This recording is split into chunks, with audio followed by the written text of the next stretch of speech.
Page 94.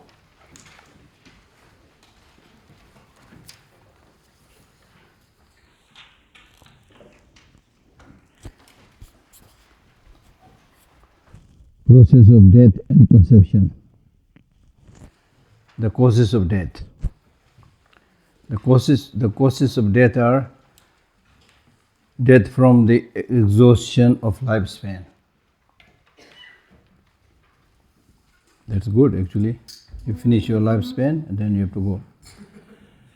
Second is you finish your job, bye-bye. Yeah.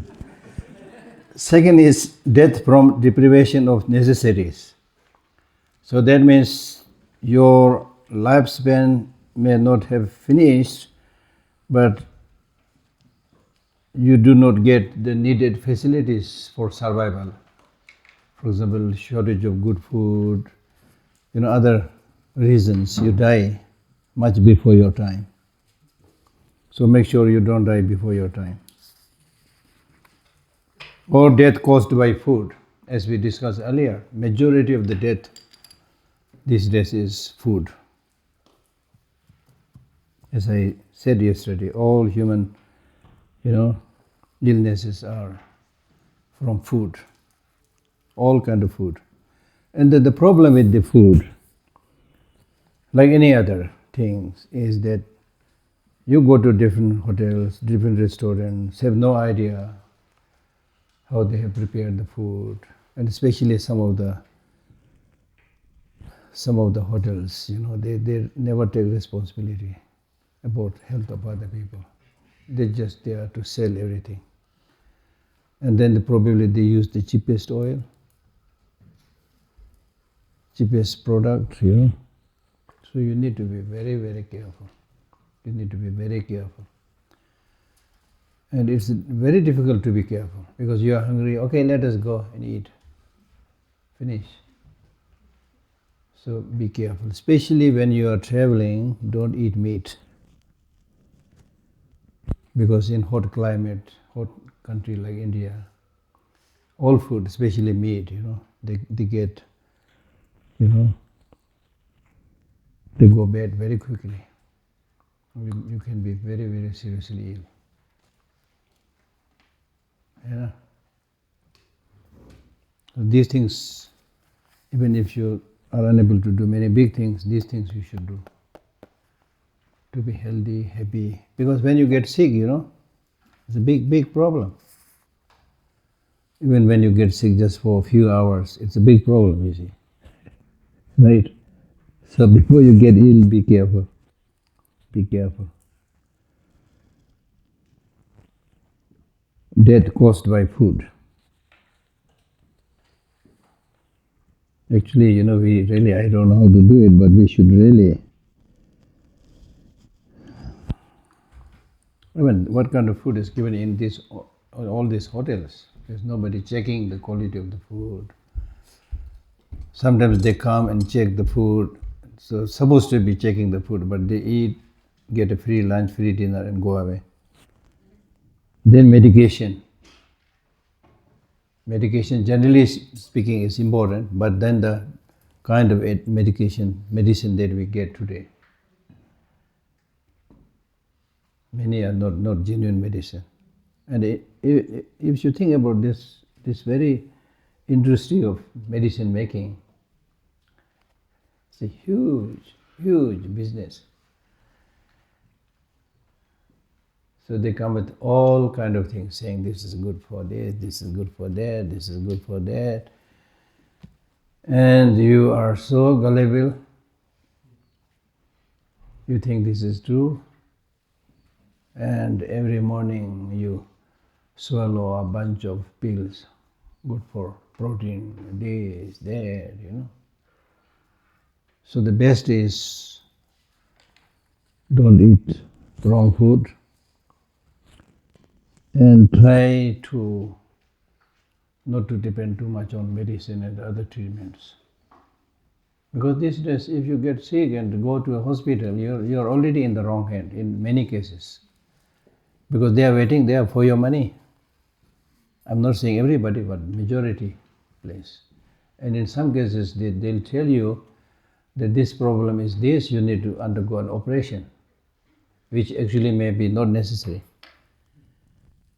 So be very careful. Consult few, you know all this, but I wanted to share, Go to consult few doctors. Take the opinion of many other people. Don't just give yourself to somebody and let them do whatever they like. No. Right?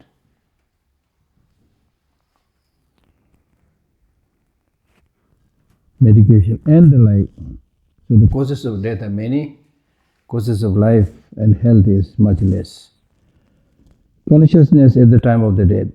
There are three types of consciousness at the time of the death. It may be virtuous, it may be non-virtuous, it may be neutral. So as much as possible, it's important to try to develop virtuous consciousness at the time of the death. When you are about to die, then, this practice is possible. If you have been doing this practice for a long time, then it will come automatically. But if you are not doing this practice for a long time, but then you try, then I think it will be very difficult.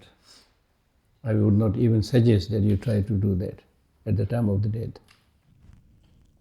So the important thing is when you are dying, virtuous state of mind, not necessarily virtuous state of mind cultivated through Buddhist practice. If you're a Christian, imagine Jesus or the cross. Or if you're a musician, make sure you have the musical instrument around. This is not to develop attachment, but to soothe your mind, to make your mind calm.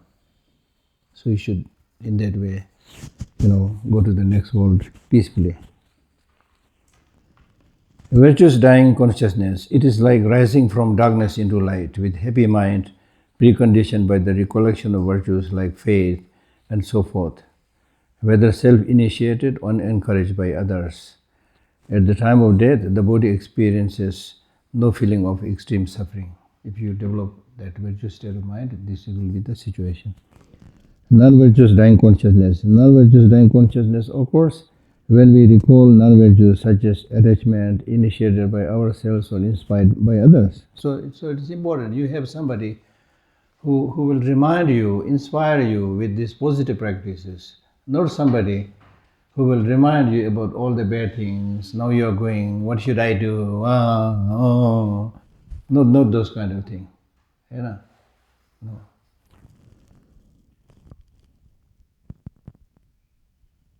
At the time of death, the body, okay. Then the non-virtuous, so we read this, right? Due to this, our body, if you die with non-virtuous state of mind, then due to this, our bodies experience immense pain at the time of death, and we die with the sensation of traveling from light to darkness. Neutral dying consciousness. This means that when neither our own effort nor that of others makes us recall any virtue or non-virtue, one would not have any feeling of joy or suffering at the time of the death. At the time of death, the presence of either of these consciousnesses and their strength depends on our familiarity. That's what I'm saying. If you're somebody who has a very good familiarity with positive things, then at the time of the death also you will be able to remember. If somebody is very strongly addicted with non-virtuous things, then it will be very difficult to give up that at the time of the death. You will just remember that.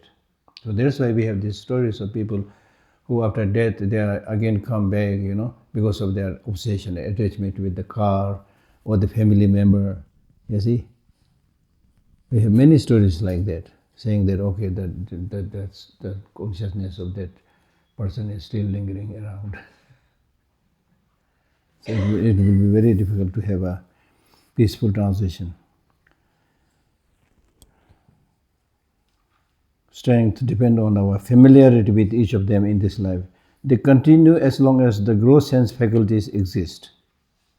But all dying consciousness become neutral once the sense becomes subtle. That means senses become subtle. That means when you die, then gradually what we call as the process of dissolution takes place. First the heat disappears. That is called fire dissolving into water. The heat disappears. Then water dissolving First, the earth dissolves into first the earth dissolves into water, meaning that the solid part then becomes like your flesh and everything become thin. You almost like dry up, and then after that the water dissolves into fire. That means the water, from the mucus and the urine and other things become less.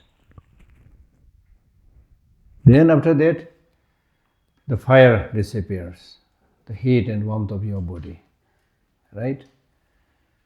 And it starts decreasing from the top of your head down, and also from the feet up, right?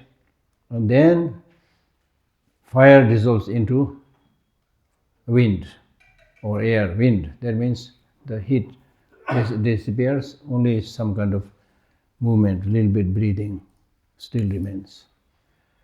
Then that breathing, grosser breathing, goes into the more subtle level of breathing, and then finally this is called the wind dissolving into consciousness.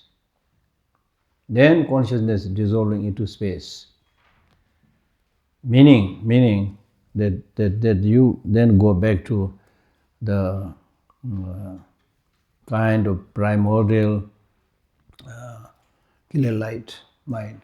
Killer light mind. From where you came, you go back into the killer light mind. Then go into the next world. Right?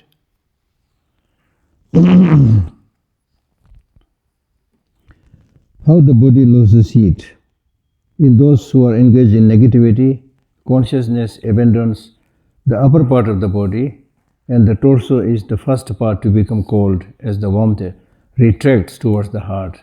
Those engaged in virtue lose heat first from the lower body. In both cases, consciousness departs the body from the heart, from the central channel. Then after death, how the intermediate stage is assumed after the death. As explained above, consciousness assumes the intermediate stage without interruption. Immediately you go into the intermediate state. Like the shifting of weight from one side of the set of scales to the other. This is caused by attachment to the body, our habituation with the enjoyment of pleasure, and our conditioning by either virtuous, non-virtuous actions. In the intermediate stage, we still have all the sense faculties, such as sight, but very subtle, unnoticeable. Very subtle. Fully functioning, and until we enter the next body in which we will take birth, our eyesight is incredible, like that of the gods, and our body is miraculously unobstructable. You can pass through the wall, from the rocks, things like that. There are 4 states of existence. The time between death and the next conception is called intermediate state. That is one way of life. The first moment of the birth is called the state of the birth. The period from the second moment until the final moment before death is called the prior state. And the last moment of death is called the state of death. How conception takes place? When we experience conception in a womb and see beings of our kind, out of desire to be able to see and love them, a desire to go to that place of birth arises. Then, distracted by the parents' sperm and ovum, we see them having intercourse. If we were to be born female, we would be attracted to the male partner and wish to lie with him. If we were to be born male, we would be attracted to the female partner and wish to lie with her. At a certain point, seeing no part of the person but only the sex organs, we become enraged and leave the intermediate state to be born there. This is a very short outline, but if you go into detail, which is there in many texts, it's amazing. This is teaching taught 2,500 years back. And there were no instrument to measure anything like that. Right? As I mentioned earlier, if you read this Buddhist teaching, some of them, when you listen, yeah, it's common sense. I agree, I agree. Then you go more deeper, then you are dumbfounded. How did they find this out? So this clearly shows there are people who have this very high spiritual realization. Right?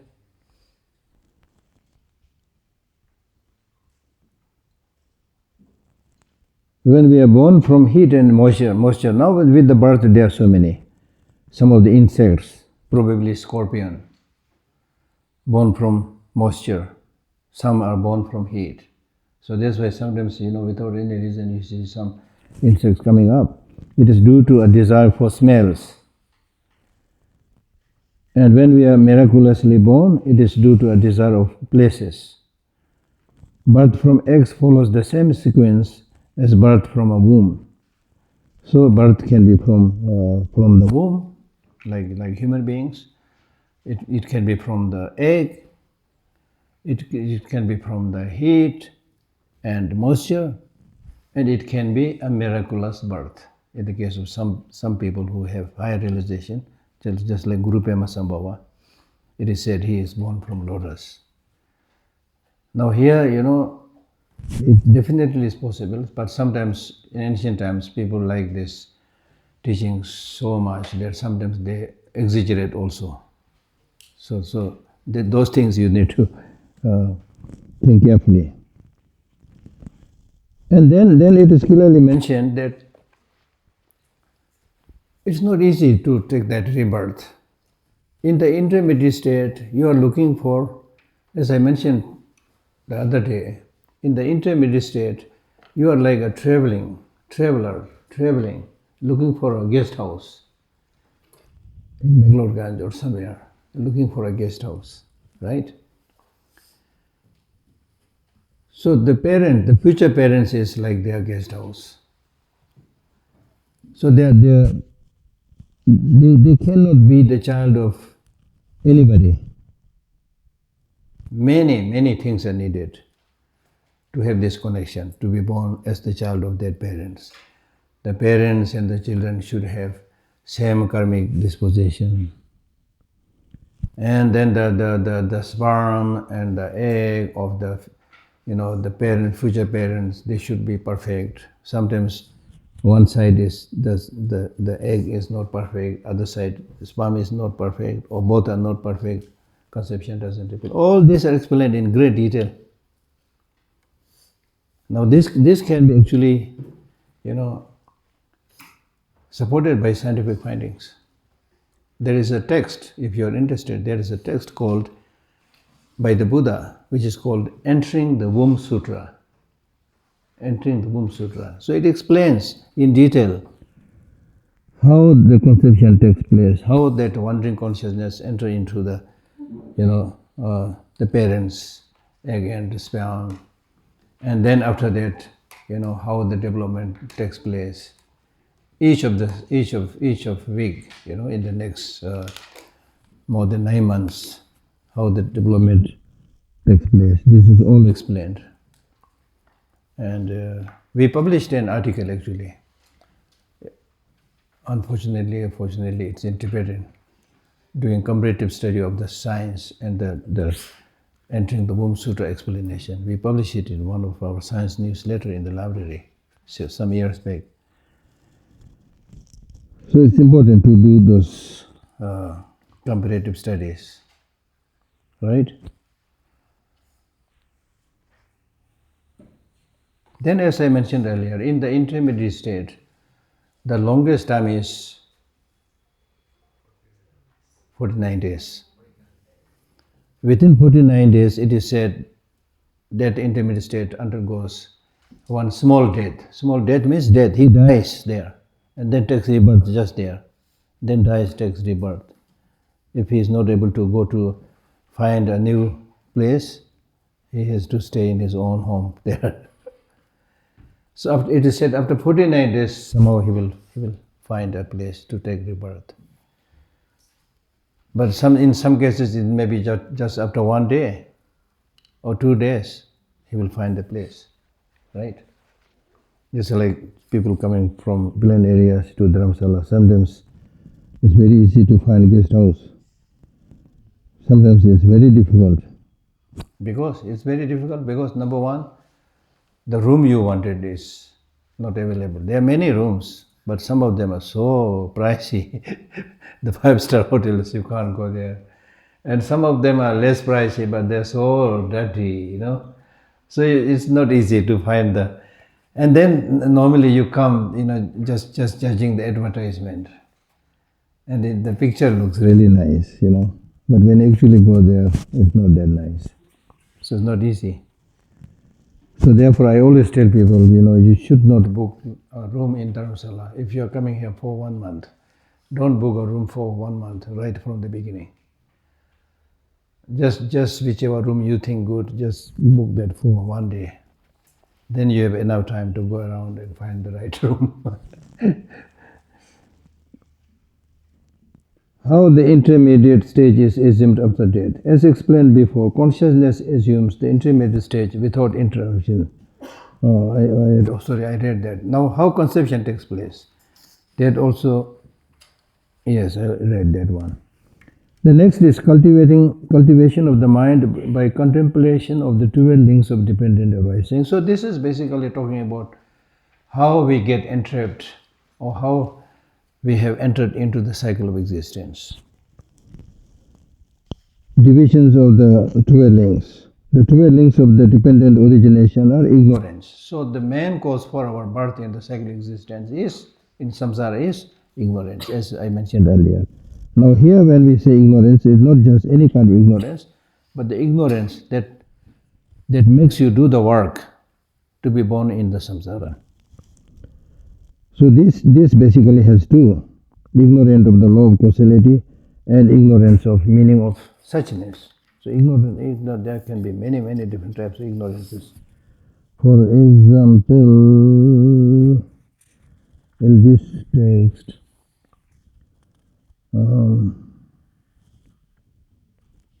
there are so many sutras explaining about this.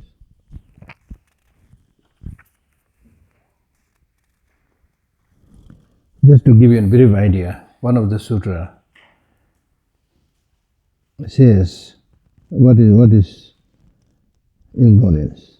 Ignorance means not knowing the past, the limit of the past life, not knowing the limit of the future life, not knowing what went before, not knowing what will come after, not knowing what is inside, not knowing what is outside, not knowing the karma and their fruit, and not knowing the Buddha, not knowing the Dharma, not knowing the Sangha, not knowing the suffering, not knowing the origin of suffering, not knowing cessation, not knowing the path, not knowing the causes of suffering, not knowing what is virtue, what is unvirtue, what is sinful, what is not sinful, not knowing what we should, resort to, and what we should not resort to, not knowing what is bad, what is good, what is white, what is black.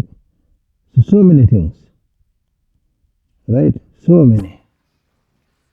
Just to give an example. So similarly, the text explains about the second, third, and other links of dependent origination. Just to give you an idea.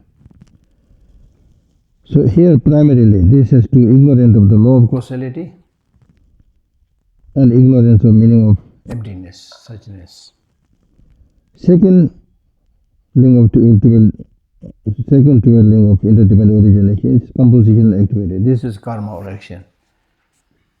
It can be unmeritorious karma that impels us into negative states, and karma that impels us into positive states. There are two types of karma that impels us into positive states. Meritorious karma that impel us into the positive state of the desirable realm, and unwavering karma that impel us into the positive state of upper realms. Then third is consciousness. Consciousness, in these 12 links of dependent origination, when we say consciousness, it is of two types. Causal consciousness, which is the consciousness of the present life. That means after ignorance you do a karma, and the imprint of that, at that time there is a consciousness. On that consciousness it will be an imprint, positive, negative. That's the consciousness, causal consciousness. Conditioned by the imprint of the compositional action the resultant consciousness, the consciousness of the fruitional period. So that is the 10th of the 12 links of dependent origination. Then name and form. Name refers to the four formless aggregates, mainly, namely feeling, discrimination, composition factors, and consciousness. And form is the physical embryo of all sorts. So this is how the 5 psychophysical aggregates develop. And then when these 5 psychophysical aggregates, gradually grow, then the 6 sense powers arise. The 6 sources of consciousness of the eye, and so on. Now when we talk about the 6 sense spheres or 6 senses, what are the 6 senses? For example, when we say I sense, where is it? Huh? Huh? What? Huh? The eye, the ears, smell. Actually, the eye sense is not the eye that we see. Similarly, the ear sense. They are very tiny matter, crystal clear. And there also we did an exhibition, during the science conference we did that exhibition. We did a beautiful exhibition. So there we did a comparative study of the concept of 6 senses in Buddhism and in science. Now in Buddhism it is said these senses the 5 senses are actually hidden. You can't directly see. So it's a hidden phenomena. Now in science it's so interesting. With science, by using those very powerful instruments, they are able to show even that very subtle one, which is normally taken as hidden. Now you can show. And in the Tibetan tradition also, even though it is hidden, but this is seen by supernormal kind of consciousnesses, the Buddha's consciousness, something. So they've explained the shape and size of all these senses, and which came so close to the scientific explanation. It's amazing. So we have this, we are going to publish a book quite soon. There's already this painting, right? And what we are seeing is the sense, probably the sense organ, not the sense. Then based on that you develop sense consciousness. Okay.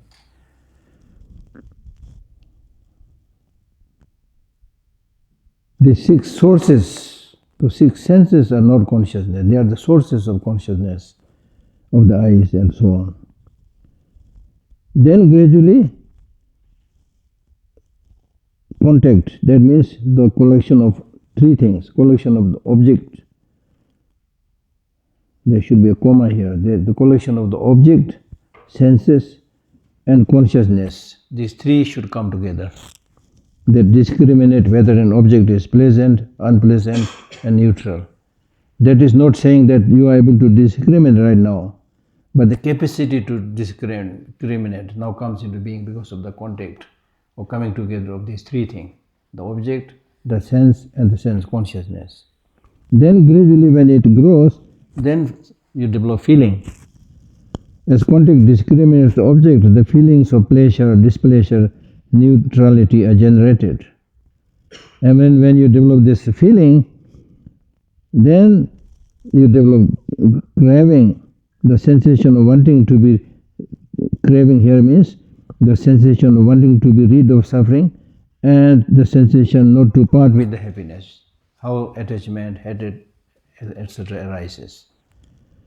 Then grasping. Grasping is the heightened or more stronger version of craving. The craving becomes more stronger and you hold on to sense pleasures. Holding on to grasping is now it becomes quite dangerous. You hold on to something that is pleasurable. You don't want to get separate from that. And you hold on to views.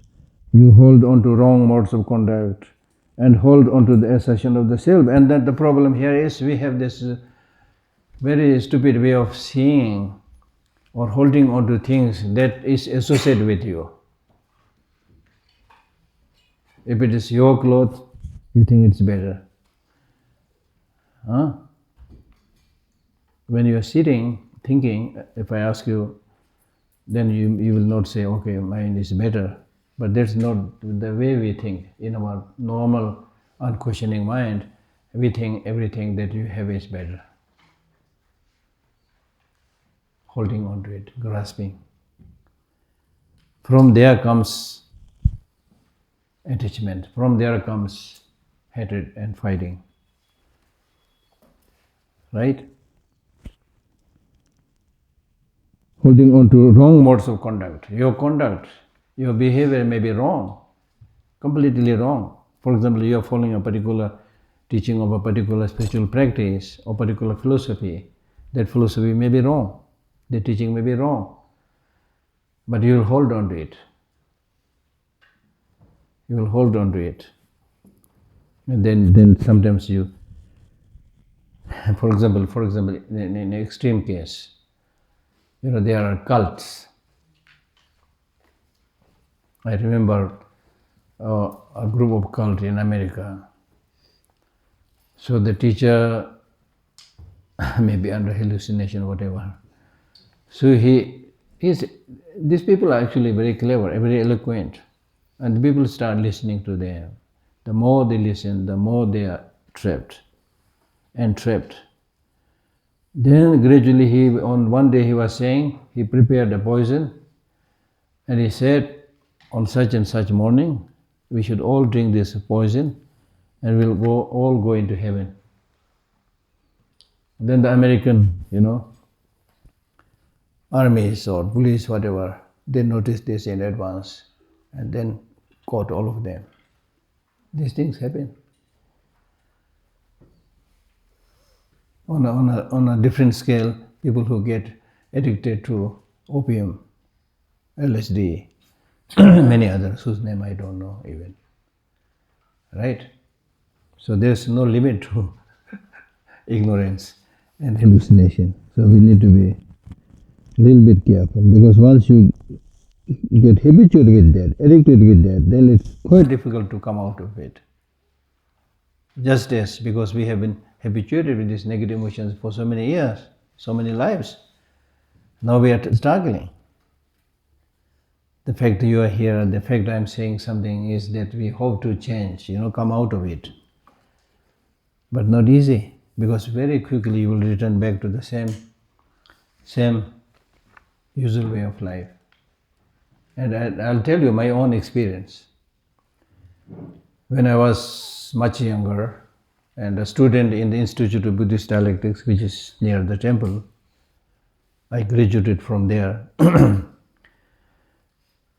So His Holiness also, of course, very young, and he gives many, many teachings. In those days, sometimes he teaching lasts for 1 month, or at least 2-3 weeks. So I used to go there to listen to his teaching. Then I have no particular responsibility at that time. I'm just going there to listen to the teaching. So I take my book and my pencil or pen, whatever, then listen to him. And then I take notes, then I get so inspired, then I start thinking, I will definitely do something. I will definitely do a rigorous spiritual practice. That determination comes, that inspiration comes. But you know how long this determination lasts? Until to the gate of that very temple. This is the gate, this is the door. This is the door. I was very inspired. And then as soon as the teaching finishes, and then people rush to go out and come, out of the door, it really looks like, welcome back to the familiar world. It's an uphill task, not easy, really. Not easy. So unless you make conscious planning, unless you do some kind of budgeting of your spiritual practice, we do budgeting with our money, how much we should spend depending upon how much you are earning. So something like that. We should make a plan. I'll do this at least 5 minutes, 10 minutes meditation in the morning. In the evening, I should reflect what I've done, what I'm doing. You should all the time keep on watching yourself. And Apart from watching your mind, there's nothing for you to do. And then 10th of the link is existence. This is the birth caused by previous compositional factors that leave imprints on consciousness, that imprint left on the causal consciousness, which was the third link of dependent origination. Now with this many process of craving, grasping and so forth, now that imprint that you left on the consciousness is empowered by grasping and craving. Now it is fully grown to give you a next rebirth, that state. Then birth takes place. Conception of consciousness in any of the four modes of birth we explained. Then aging and death. Aging is the maturing, we discussed this yesterday, and transformation of the body, while death is leaving that same body. Right? So we have no time to go into the detail. Those of you who have bought the book, please read it. Right? And before I finish, I want to do one thing.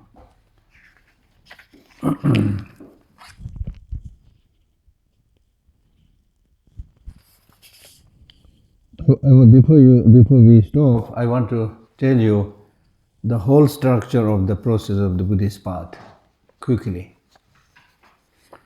This is a 3-4 page, write up in English. When I was His Holiness the Dalai Lama's translator, there was a very fine senior Indian gentleman who was a very staunch Gandhian. So later he became Buddhist. And he used to come to, he was one of the very, very senior figure in the Indian community, in the Indian society. A person who had seen, Mahatma Gandhi and Nehru, and a very stubborn person. So he later became a very staunch Gandhian, who wrote a number of books. So very often he comes seeking His Holiness's brief teaching advices. So His Holiness at one point asked me to translate this part from the Great Stages of the Path by Tsongkhapa. It is there in the end of the text. So I translate this. This is very helpful to just get a picture of how you should practice. A brief summary of the whole path. Now listen carefully. First, develop a thorough understanding of the way to rely on a spiritual teacher. Get a good teacher. Don't rush everybody. Be very careful. You don't have to accept everybody as your guru right away. Don't be like dog meeting a piece of meat, just jumping and eating, not like that. Spiritual teacher must be selected properly. You can listen to anybody's talk, that's okay, but don't commit yourself saying that I'm his, student, if you're not so sure, right? You can be thankful, because even if somebody gives you one cup of tea, should be thankful. So if you have received many of these good advices, it is good, you should thank. But for long sustained practice, you should find a good teacher. Rely on a spiritual teacher, because that is the root of the path. Even when you learn carpentry, you need a teacher. So definitely you need a spiritual teacher, because here we are talking about this, making this journey to an unknown land. The land of nirvana, land of liberation, land of enlightenment. Right?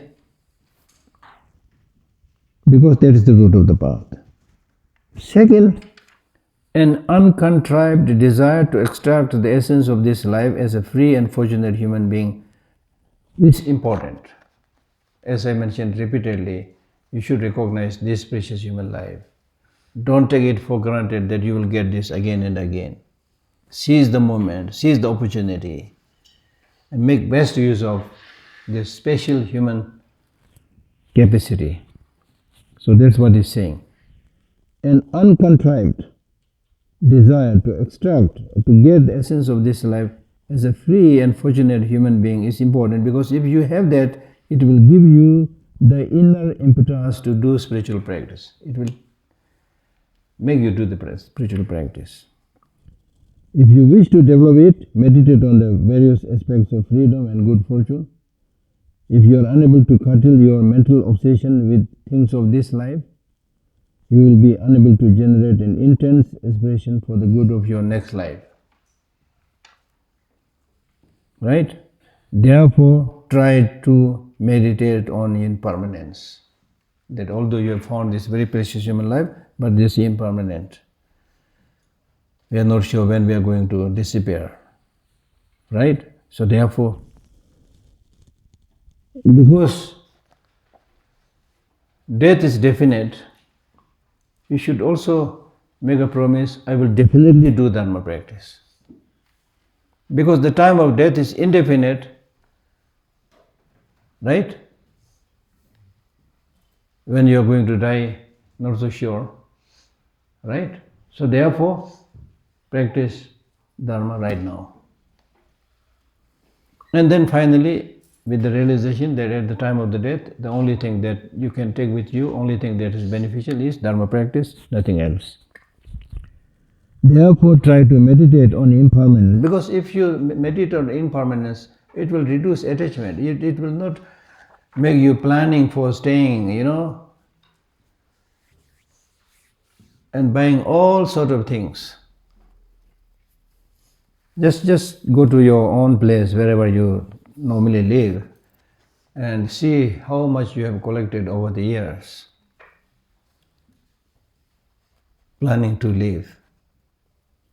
But this is all because of attachment, because you will also realize that much of the things, the shoes, the clothes, all those things that you have collected over the years, many of these you have collected, you bought it, it is filling your cupboard, but you have not used some of this in the last few years, you have not used it. Right? So what is the fun of collecting all these things? There are hundreds and thousands of people who have nothing. Why don't you give it to them? So find out how many shoes you have. Then think how many legs you have.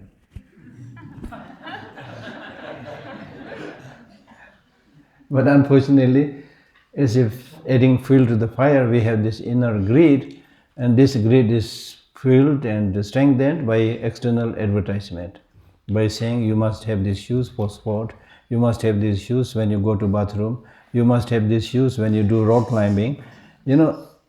I'm not trying to be cynical. There is an element of truth there. I'm not saying don't buy any of these, but make sure that you really need it or not. You don't have to buy everything that is flooding in the market. That's my point. Right? Because if you don't buy things which is not needed, then this will also help contribute towards less wastage, less junk.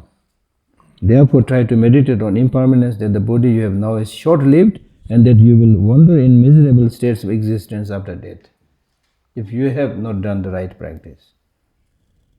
You will develop a genuine sense of fear that will encourage you to cultivate wholehearted faith in the qualities of the Buddha, Dharma and Sangha. Right? If you are caught unprepared, just like you are being caught unprepared for your exam, the fear comes because exam is coming and you did not do the preparation. Right? And similarly, if you are to go back to your place in Mumbai or Hyderabad or Chennai or wherever, if you have not bought and confirmed your ticket, then you get nervousness, right? So like that. So you will develop a genuine sense. When you develop this fear, then you look around, who can help me not to fall into a negative state of existence?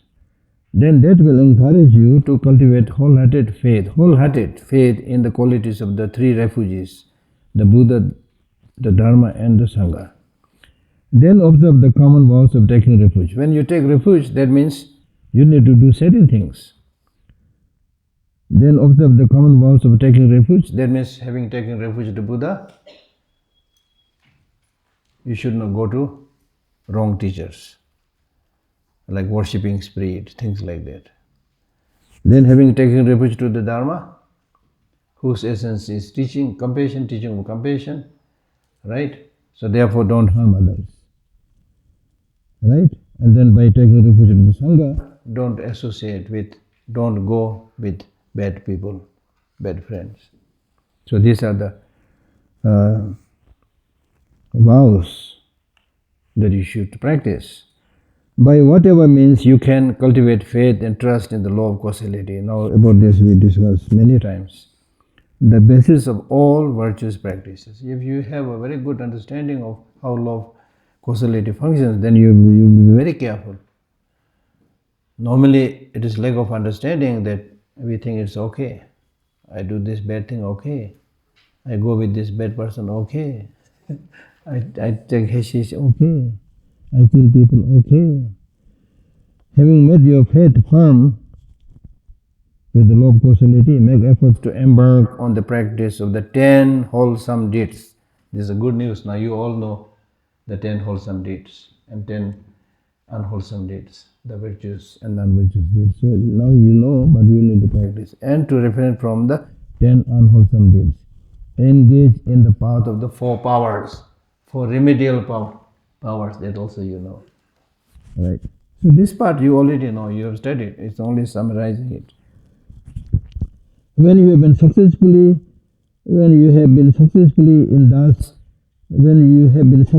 in thus consolidating the features of the practice of the initial scope, that means teachings related to the people with small intelligence that we discussed, right? Then contemplate the specific and general faults of the cycle existence, right? Because the thinking of the people with small intelligence is how to get a good human life today or in the future lives. So now you are saying even if you get this human life, but so long as you are in the samsara, you have many problems. So therefore contemplate the specific and general faults of the cycle of existence. Try to turn your mind away from the cycle of existence as much as you can. Then identify the nature of the disturbing emotions and actions which are the causes for your samsara, which are the causes giving rise to the cycle of birth and death, and cultivate a genuine aspiration to eliminate them. Place your faith in the 3 parts of the training. 3 parts of the training is morality, concentration, wisdom, that can liberate you from the cycle of existence. Make particular effort in whatever practice of individual liberation you have vowed to observe.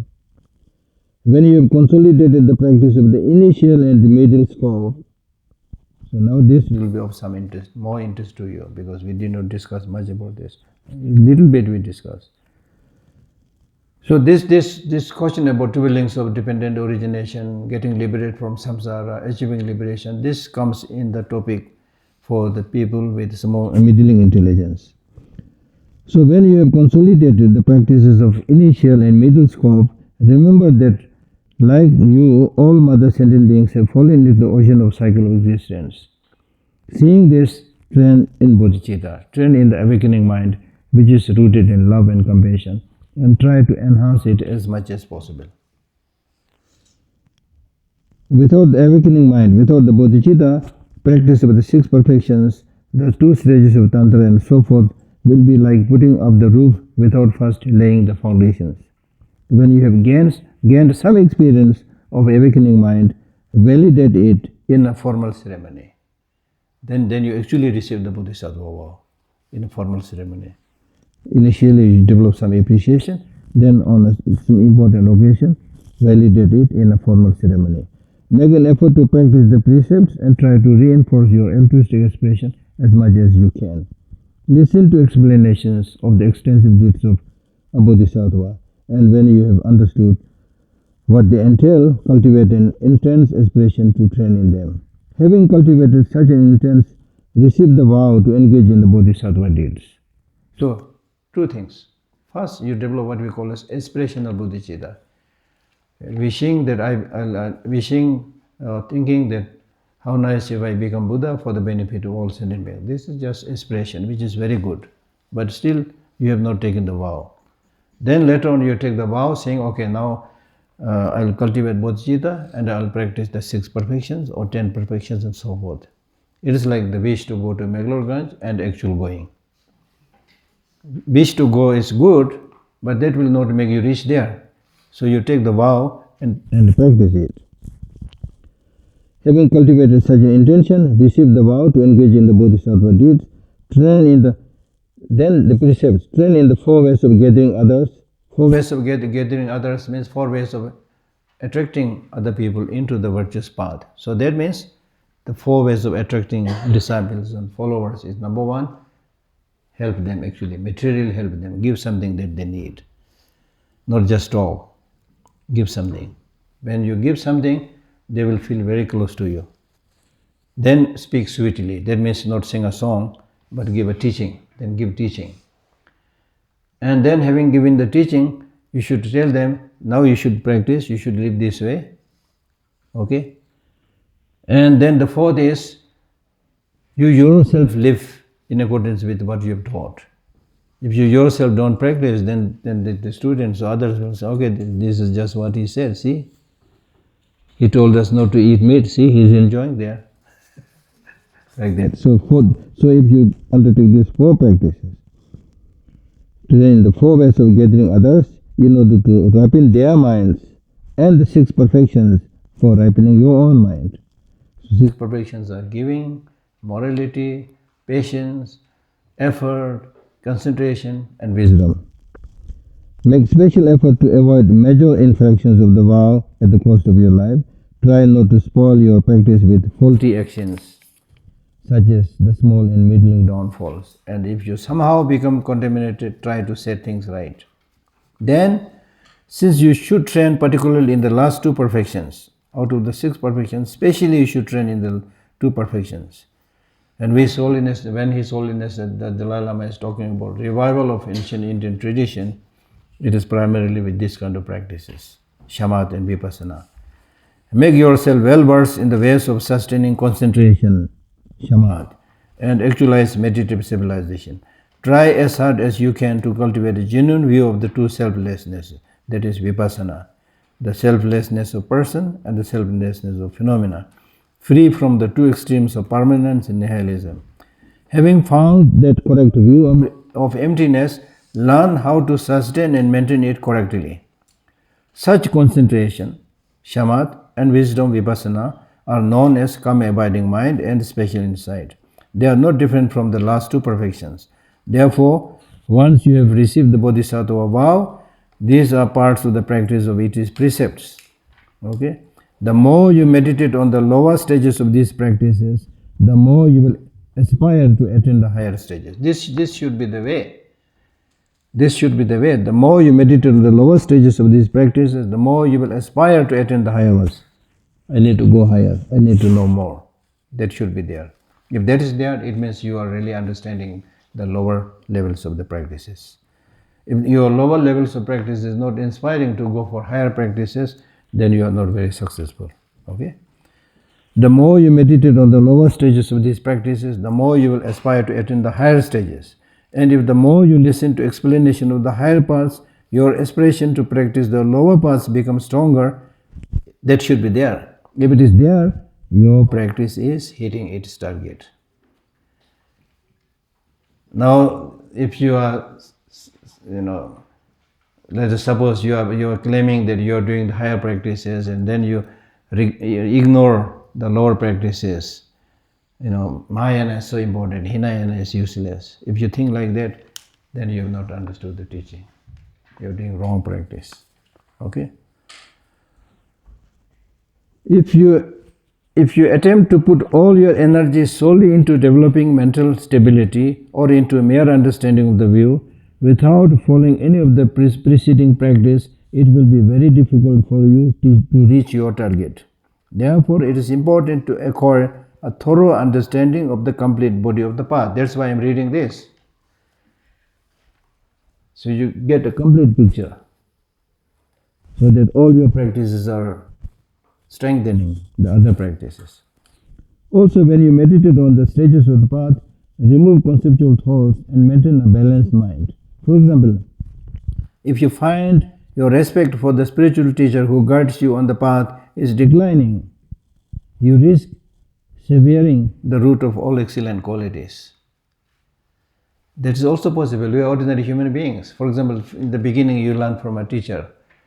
Okay, then later on you start thinking, okay, now I know more than my teacher. In the Tibetan community also there is a story, old story, where somebody, knew the Dharma a little bit. Then he said, and then he was giving the teaching, explaining, and then he said, this question, this thing, now of course the Buddha is not here. If he's here, I can debate with him. He becomes so arrogant with that's why we say little knowledge is dangerous. Little knowledge is dangerous. You should have a complete picture of everything. Therefore, make an effort to rely on the teacher correctly. Likewise, if your enthusiasm for practice declines, meditate on the meaning of freedom and good fortune. If you find your obsessive involvement with the things of this life increasing, meditate principally on impermanence and the faults of the miserable states of existence. If you feel that you are violating prohibitions of practice you have vowed to observe, regard as a sign of your lack of conviction in the law of causality. Meditate briefly on the principles of cause and effect. If you find your disdain for the whole cycle of existence weakening, and your aspiration for liberation is no more than words, think over the faults of cycles of birth and death. If you see that your mind is no longer really willing to work for the sake of sentient beings, the root of the great vehicle has been severed. Therefore, repeatedly familiarize yourself with the causes of bodhicitta, awakening mind. Once you have received the bodhisattva vow and you are engaged in the bodhisattva's way of life, if you are still bound by the apprehension of science, seeing things as having independent existence, then use wisdom to destroy all the objects on which the mind, apprehending science, focus train your mind in emptiness, which is like space and an illusion. If you find that the mind does not remain focused on the virtuous object, but falls prey to distraction, as previous lamas have taught, consolidate your practice with the stability of single-pointed concentration. Once you have an understanding of the whole path, what has not been explained can be understood implicitly. In short, it is important to make your mind familiarize with the whole range of virtuous practice and not to let you become partial to only one aspect. Many of you are not Buddhists, so some of this reading may be irrelevant, but I just want to give you a picture of what Buddhist practice is. So this is the process of practice of the path of the sutra. Then comes tantra, the process of training in the Vajrayana or tantra in particular. Having trained the mind in the paths common on both the sutra and tantra, like renunciation, bodhicitta, and correct view, we should certainly enter the path of secret mantra, which is extremely rare compared to other teachings, and is a swift means to complete the two collections. Swift means quicker. So it looks like it's more tantra is more relevant to this life because everybody wants to achieve quickly.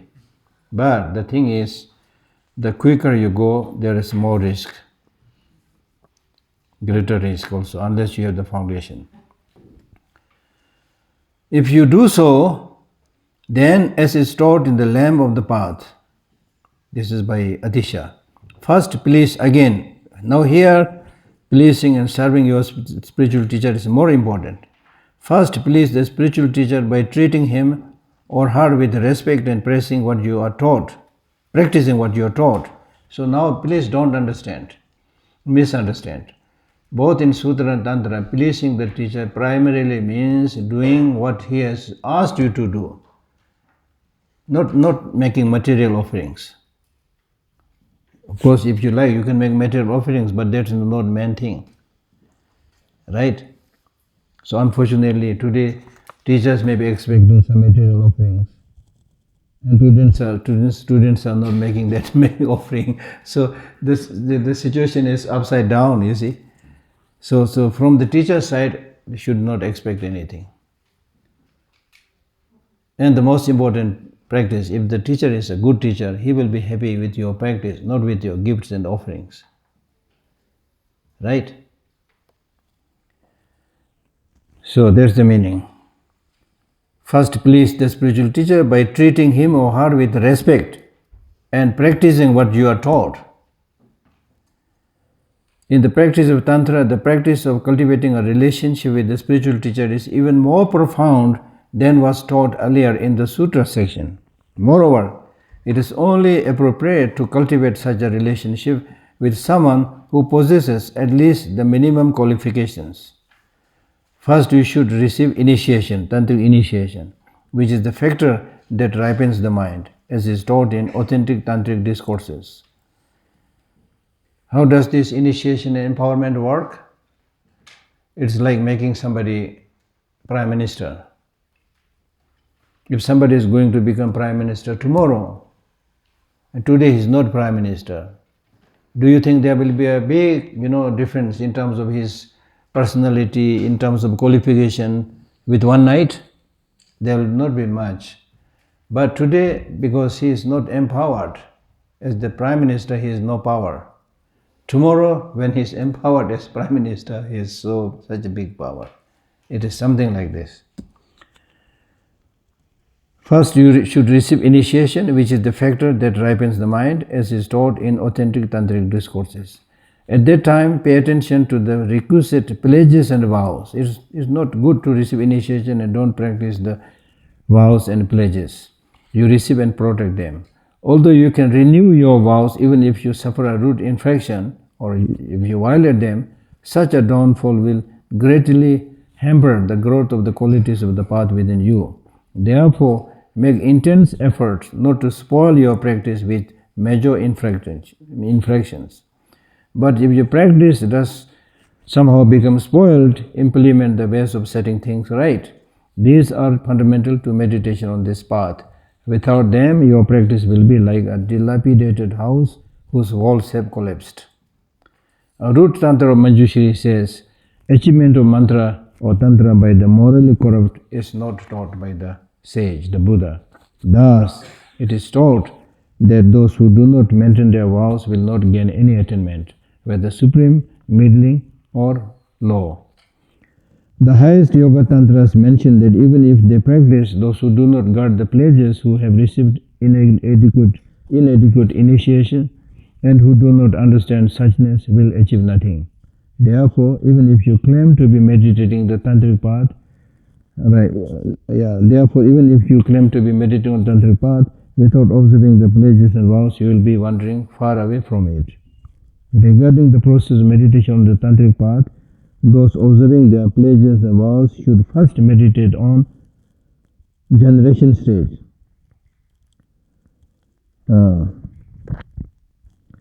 Which involves visualizing the deity's entire mandala as taught in authentic tantric teachings. This is because the specific object to be eliminated on the tantric path is the ordinary conceptual thought that usually apprehends the mental and physical aggregate elements and sense powers. This can be eliminated. So this is, as I mentioned earlier, I mentioned to you the meaning of tantra and mantra, how to protect yourself from ordinary appearances. This can be eliminated only by meditating on the generation stage, where you imagine yourself as a deity, which transforms the appearance of the place, the ordinary place, the body, enjoyments. Those practitioners who have purified their ordinary apprehension in this way be blessed by Buddhas and Bodhisattvas and will quickly complete an infinite collection of merits. So in this context, I was saying that always try to achieve more pure attitude towards everybody, not just complaining. If you keep on seeing mostly the positive side, there is more likelihood of receiving the blessings from higher beings and your being able to concentrate and practice. That's the reason. Such a person will then be suitable vessel to the next stage of Tantra, which is called completion stage. Therefore, you should meditate on the completion stage as taught in authentic Tantric teachings. Discarding the first stage and training merely in a few selected aspects of the path which belongs to its later stage, is not the intention of the Tantric teachings and their learned commentators. Therefore, try to seize the essence of the two stages that will constitute the complete body of the path of the highest Yoga Tantra. Now, in Tantra, we have Kriya Tantra, Charya Tantra, Yoga Tantra, Anuttara Yoga Tantra. These words are merely intended to indicate the direction by which to enter into Tantra. A detailed understanding should be gained from the exposition of the stages of the path of Tantra, which Tsongkhapa himself has written. Just like the Lamrim Chemo, there is one on the Tantra. If you practice in this way, you will be training in the complete body of the path that includes the entire essence of the sutras and tantras and gives meaning to your having human life. And you will be able to contribute to the flourishing of the precious teaching of the Buddha within yourself and others. That's it. Thank you. So if you want a copy, send me a nice email, I'll send you. Okay. Now we have 10 minutes, I think. Some questions, yes? How do Buddhist traditions see the mind, or is it the mind of the baby when he's in the body? Because sometimes I feel it's like we in a cave for 9 months. How do the Buddhists see the mind of the child? Of the baby before he's born. Yeah, as I mentioned about this entering the womb sutra, that they are able to come up with such clear description, clearly showing that they are able to see it. How does they see it? They may be seeing it through clairvoyance, precognition. Many things are possible. But how is their mind during these 9 months? Huh? The mind? Yeah, I mean... The mind of the baby? Yeah. The mind of the baby still under pollution because it is still in the womb, right?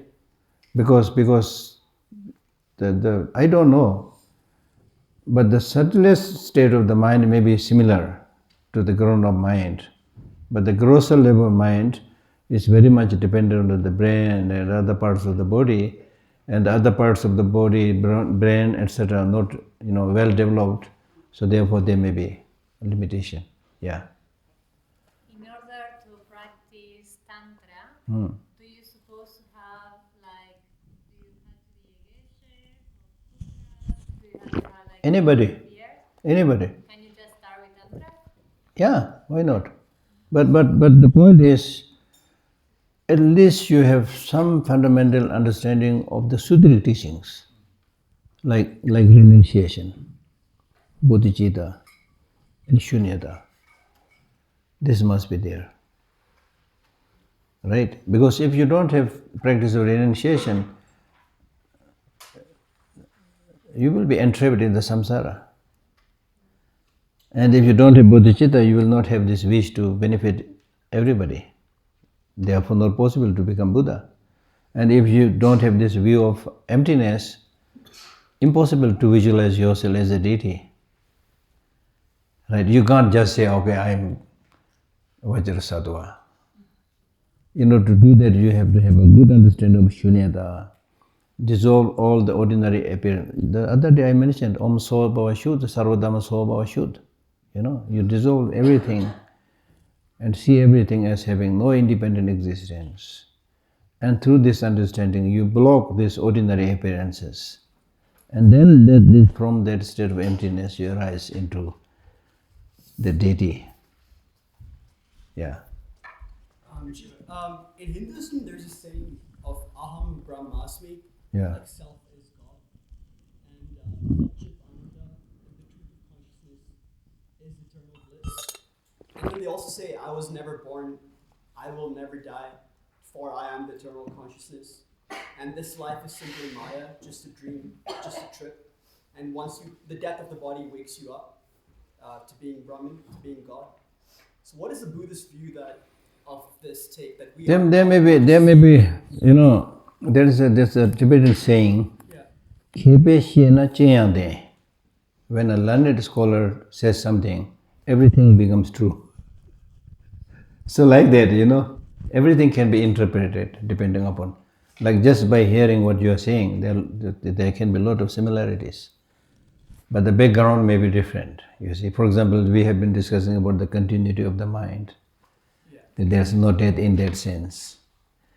And Aham Brahman means, in Buddhism also we have, if you don't recognize you're an ordinary person, if you recognize yourself, you're a Buddha. That's not to say you are a Buddha, but you recognize yourself. That means if you understand the subtle level, the Buddha is there. So there may be a lot of similarities. But then the difference is primarily with this affirmation of the soul and negation of the soul. That may play a big role there. Okay, I'm not an expert in Hinduism, yeah?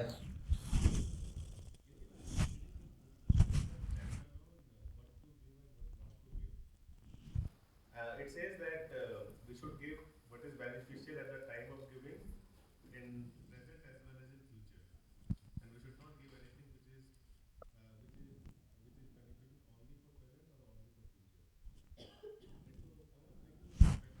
Let's say some beggar comes to you. Huh? Some beggar comes to you who is hungry. Yeah. I got your question, yes. So you will feel thinking, okay, should I give it now? Because that will only help them in present. Yeah, that's why if you study this topic on giving, generally in the six perfections it says practice giving. But when it comes to actual giving, then the text says you must practice giving, you must practice generosity, but you should know how to give, to whom to give, when to give. So just giving does not mean you give poison. Giving does not mean you start distributing knives and ballistic missiles, right? And similarly, if somebody is meditating and not eating after lunch, if you invite that person for a dinner, or giving something to a pregnant woman when it is not encouraged, this is a wrong practice of giving. So you should know what to give, how to give, when to give. How to give, when to give. How to give means, now for example, in the case of your beggar, so long as what you are giving is not destroying his future, then even if it is a food that alleviates his hunger just for a few hours, that is okay. But then to be wise, for the long run, yes, teach him so that he can look after his life rather than giving one-time food. So you need to see everything. Then how to give. How to give means sometimes when we give something, then we practice this giving by thinking, okay, I am the benefactor. I am the one who has the money. So he is the beggar, okay. Chalo, bhag jao, lo, bhag jao. That's what we do. Take this and get lost. You have no respect, you see. So there is a story of a bodhisattva. Somebody begged him. It was actually to experiment his level of spiritual level of practice. So begged him to give his eye. And he gave his eye. It is said that he took his eye out, put it on a stone, and knelt down, and with respect he gave it. We are talking about impossible things, but something like that.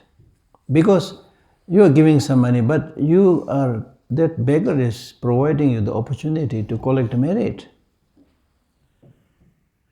Therefore, many of these teachings, they say, I am not going to talk about the benefits of giving. Instead, I am going to talk about the disadvantages of holding. That's why I already told you how many shoes you have, check. How many pants you have, how many shirts you have.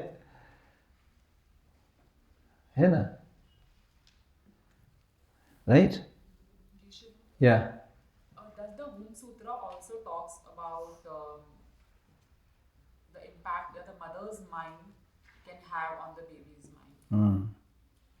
Definitely, because the baby is more or less breathing with you, experiencing everything that you are doing. So that will definitely have an impact.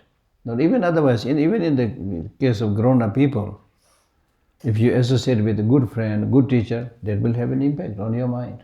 Similar.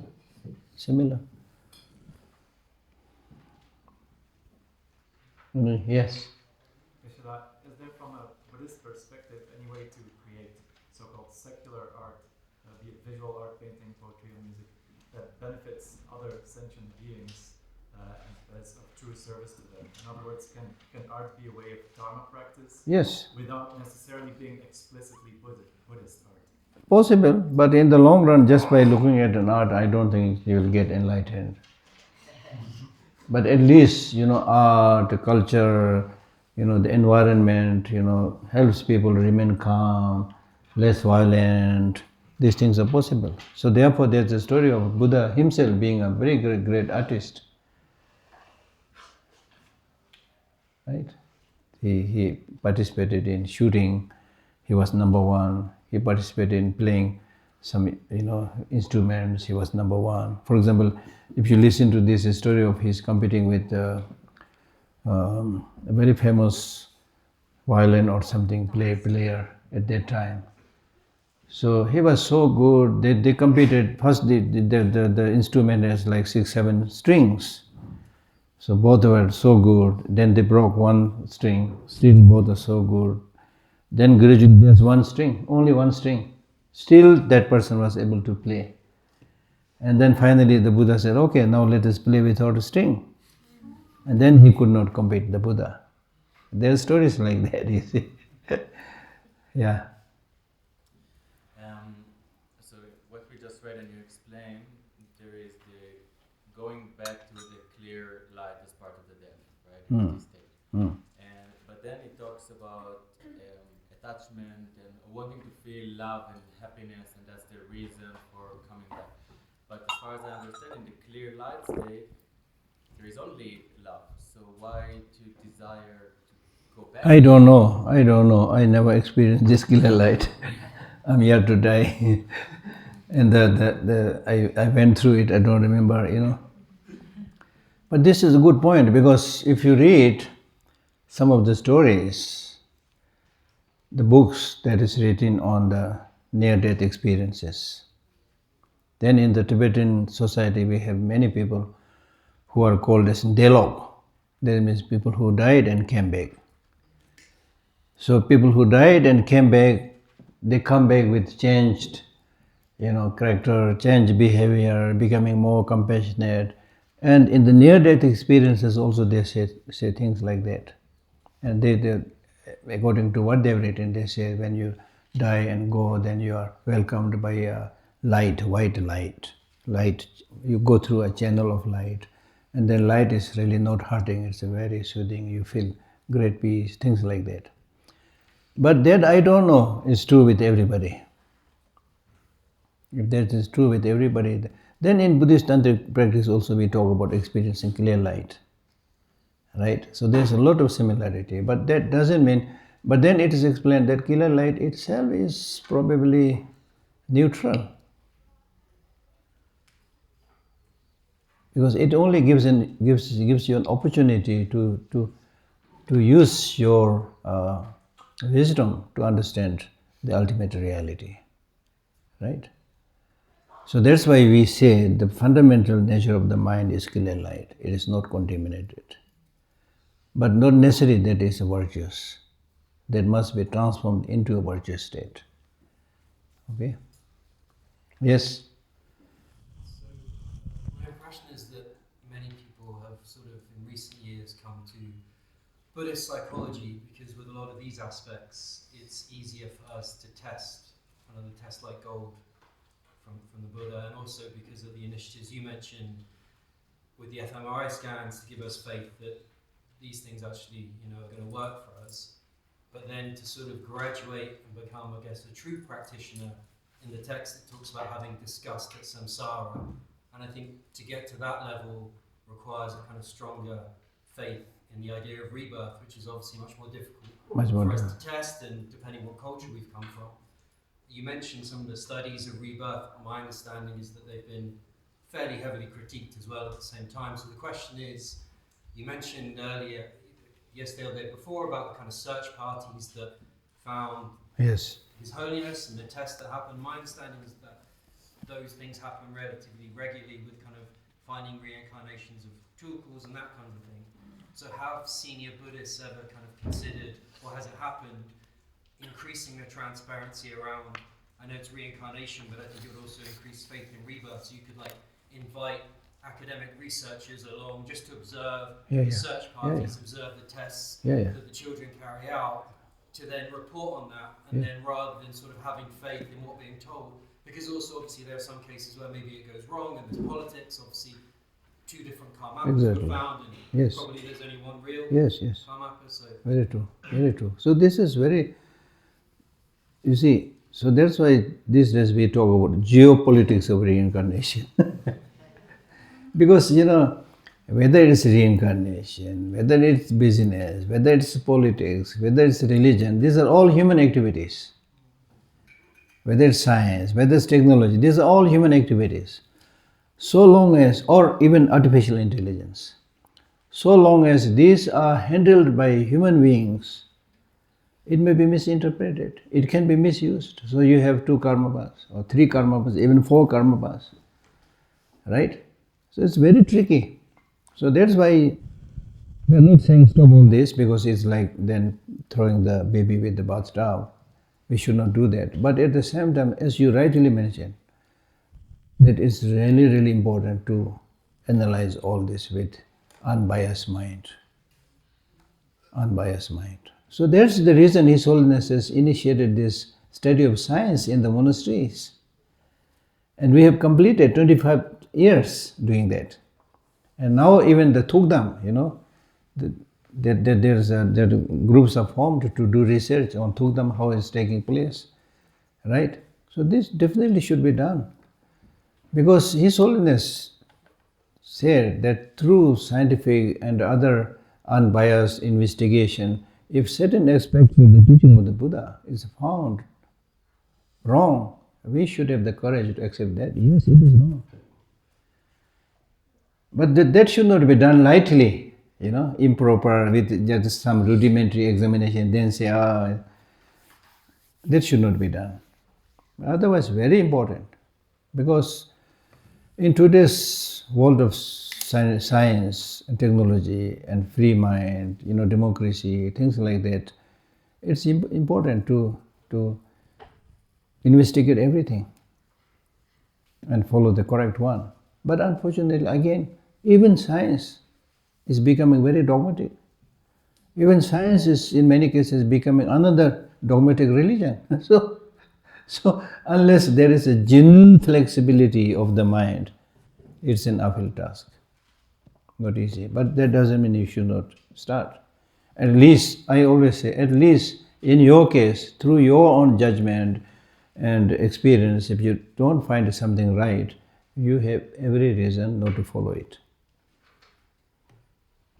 So here you should, you know, practice Gandhiji's non-cooperation movement. Yeah, those unfounded things, you know, no need to cooperate, no need to believe. If you're not so sure, don't say anything bad, but no need to follow it. Right? But then there are areas which are really deep, which are very profound, which you may not be able to judge and understand with your given mind right now. So there, don't make an assumption quickly, because you may be missing a very important journey, right? So it's a little bit tricky. Yes? One last question. No question? Yeah. Any more book recommendations? Huh? Book recommendations? Book recommendations. Oh, I left my mobile phone there. I just wrote some books.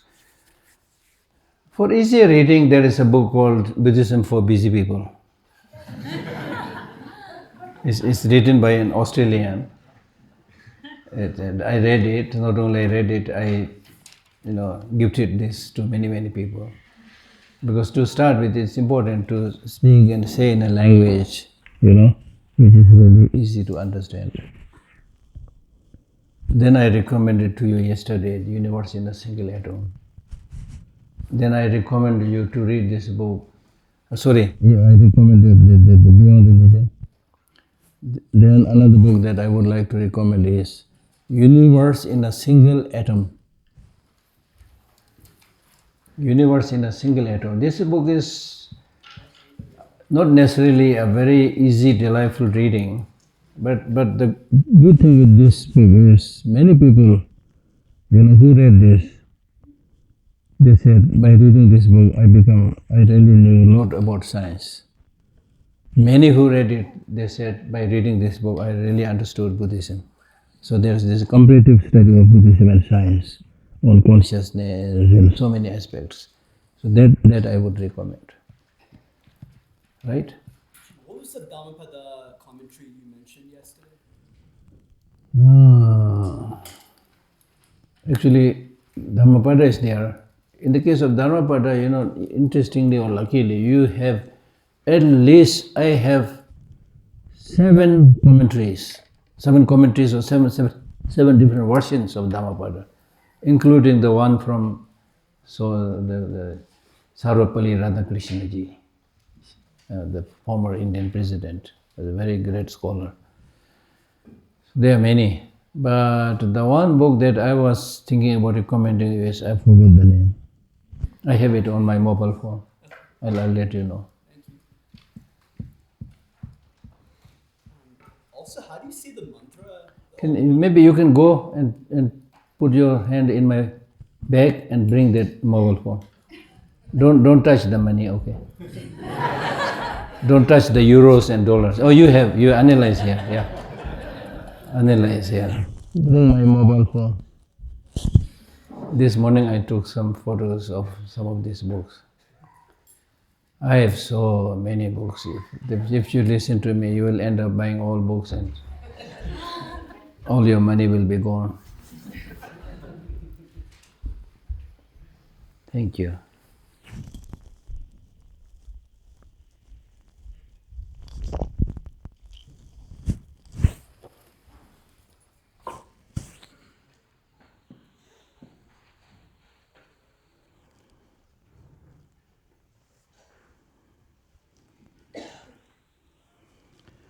Okay, one book that I will recommend, I don't know whether you can get it or not.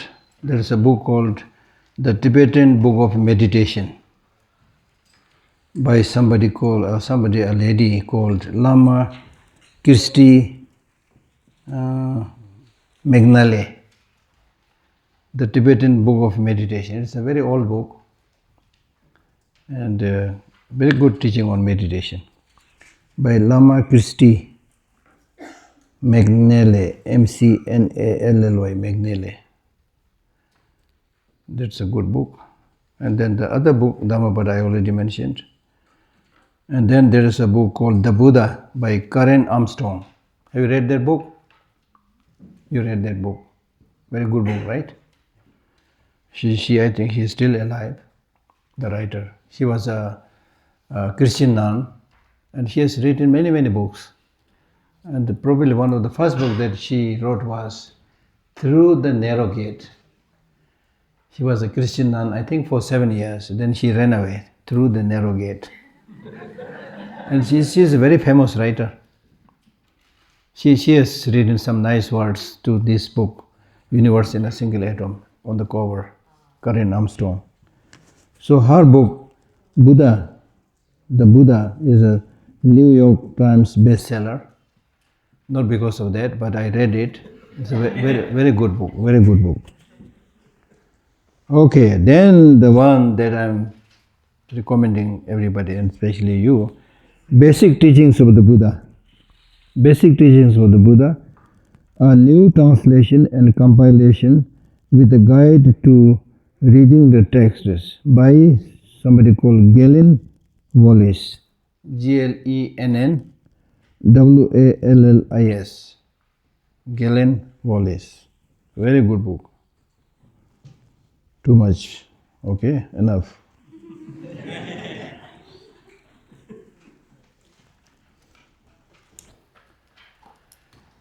All right, thank you. It was a pleasure talking to all of you, meeting all of you all the time. Be happy and take good care of yourself wherever you go.